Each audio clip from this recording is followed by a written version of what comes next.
bit overwhelming, but I'm here to tell you there's nothing to worry about. You'll be fine. So let's...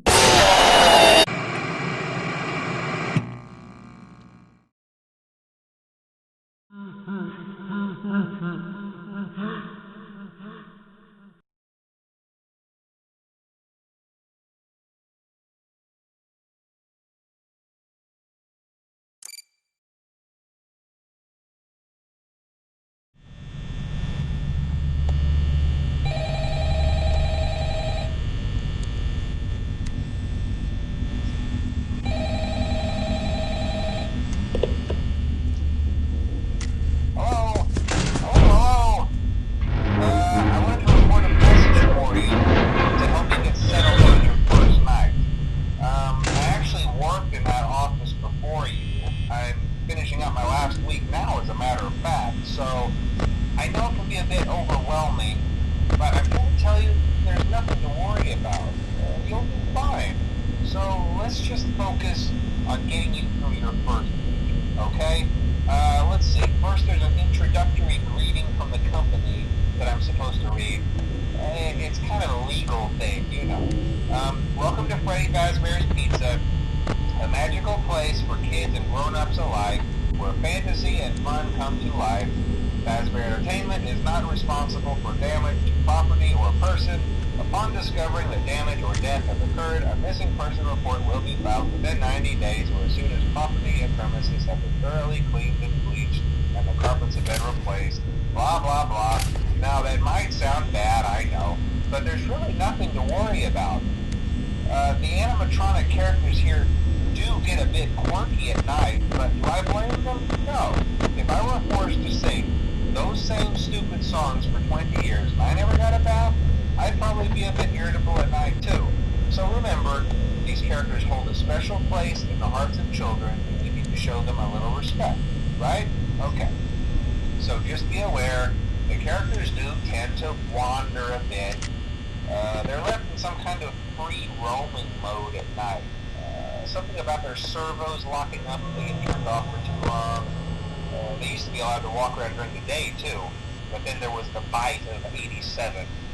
Yeah, it's amazing that the human body can live without the frontal lobe, you know?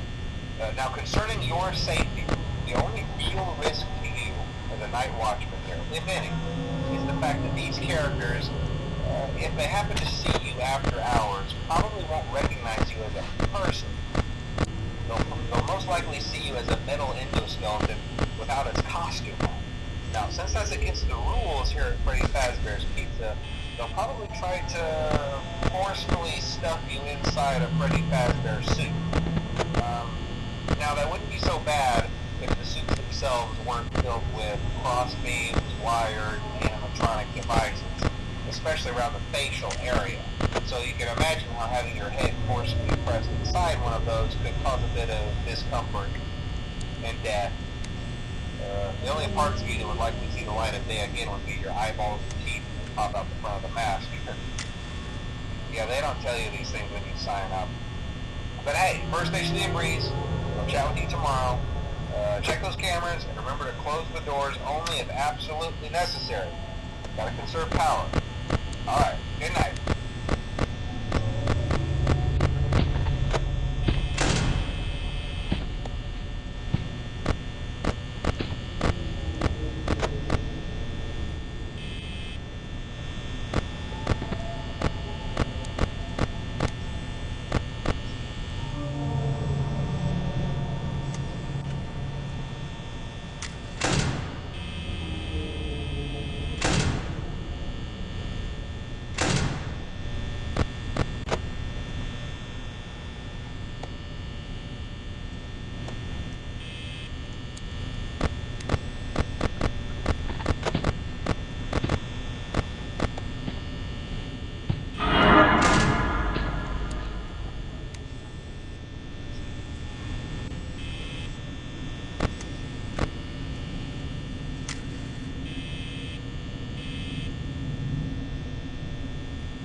congrats. I won't talk quite as long this time since Freddy and his friends tend to become more active as the week progresses. It might be a good idea to peek at those cameras while I talk, just to make sure everyone's in their proper place, you know. Interestingly enough, Freddy himself doesn't come off stage very often. I've heard he becomes a lot more active in the dark, though, so hey, I guess that's one more reason not to run out of power, right? I also want to emphasize the importance of using your door lights. There are blind spots in your camera view, and those blind spots happen to be right outside your doors. So if you can't find something or someone on your cameras, be sure to check the door light. You might only have a few seconds to react. Not that you would be in any danger, of course. I'm not implying that. Also, check on the curtain in Pirate Cove from time to time. The character in there seems unique in that he becomes more active if the cameras remain off for long periods of time. I guess he doesn't like being watched. I don't know. Anyway, I'm sure you have everything under control. Talk to you soon.